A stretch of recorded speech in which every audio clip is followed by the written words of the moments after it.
भविष्य आहे. जर ते भविष्य आज संकटात असेल तर इथला प्रत्येक व्यक्ती रस्त्यावर उतरलाच पाहिजे. आज 1 महिना झाला इथले विद्यार्थी, आमचे विद्यार्थी तिथे 1 महिनाभर उपाशी तापाशी बसलेले आहेत. त्यांच्यावर लाठीचार्ज केला, त्या लाठ्यानं खिळे होते, त्या खिळ्याने त्या मुलांना मारलं. अरे नालायकांनो, लाज कशी वाटत नाही? 17-18 वर्षाची मुलं न्यायासाठी बसतात आणि त्याला तुम्ही काठीने मारताय. अरे ही मुलं या देशामध्ये डॉक्टर व्हावं हे प्रत्येक आई बाबाचं स्वप्न असतं. प्रत्येक आई बाबाचं या देशाची डॉक्टर व्हायचं असेल तर नीट परीक्षा दिली पाहिजे. आणि या नीट परीक्षेच्या जागा आहेत 1,36,000. त्या 1,36,000मध्ये फक्त 63,000 जागा या सरकारी आहेत आणि बाकीच्या तुम्ही खाजगी आहेत. खाजगीमध्ये फी भरायला जा. किती फी आहे? करू शकाल का तुम्ही? कोणी भरणार का तुम्ही ही जागा? भरणार का तुम्ही एवढे पैसे? मग ही मुलं वर्षभर अभ्यास करतात, 20 लाख, आणि मग ही मुलं जर जीव तोडून अभ्यास करायला बसत असतील आणि त्यांना न्याय मिळत नसेल तर ते रस्त्यावर उतरतात.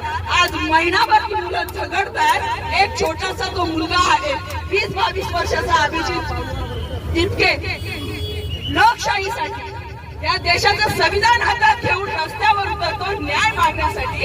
आणि तुम्ही त्या मुलांना मारताय, लाठीचार्ज करताय, त्याच्यावर पावसाचा फवारा मारताय पाण्याचा.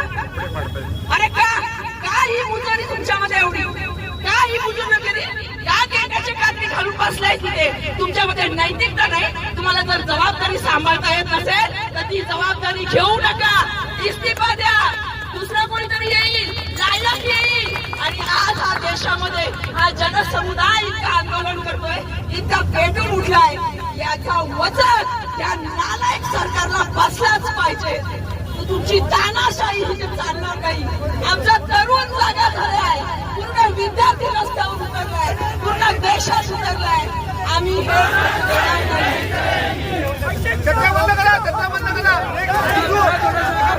सर्वांनी छत्र्या बंद करा. एक दिवस भिजलो म्हणजे आपण काही मरणार नाहीये. तिकडे महिनाभर पोरं भिजतायत, उपाशी आहेत. तुम्ही काय भिजण्याची जमा बाळगता? बंद करा त्या छत्र्या. अरे नीट परीक्षा ती मुलं अभ्यास करतायत. यांना काय करणार आहे? अभ्यास म्हणजे काय? यांना काय करणार आहे? मेहनत म्हणजे काय?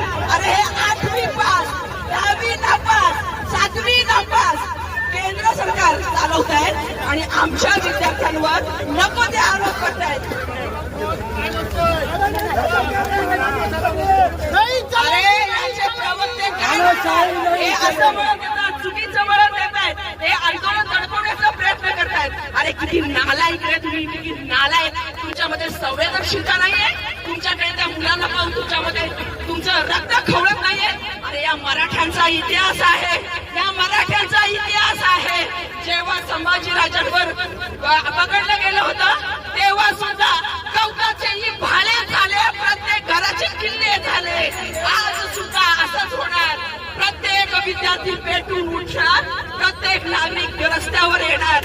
आणि हा इस्तीफा घेतल्याशिवाय आम्ही तुम्हाला सोडणार नाही, मी तुम्हाला सोडणार नाही. बोलो या सरकारचं करायचं काय? या सरकारचं करायचं काय? अरे इस्तीफा दो, इस्तीफा दो. धर्मेंद्र प्रधान इस्तीफा दो. अरे इस्तीफा दो, इस्तीफा दो. लायकी नाहीये. मुलांच्या समोर येऊन त्यांचे प्रश्न तुम्ही समजून घेतले नाही. मुलांसमोर येऊन त्यांच्या व्यथा तुम्ही मांडल्या नाही. त्यांना व्यथा मांडून दिल्या नाही. त्यांच्यावर तुम्ही काही केलं नाही. मीडिया विकत घेतली. तुम्ही नको ते आरोप केले. अरे निर्लज्जांनो, माझा तर असा रक्ताचा खळखळाट होतोय की जर हे मुंबईत आले, आपल्या पुढे रस्त्यावर दिसले, त्यांना गाडीत मारा. विद्यार्थी एकजुटीचा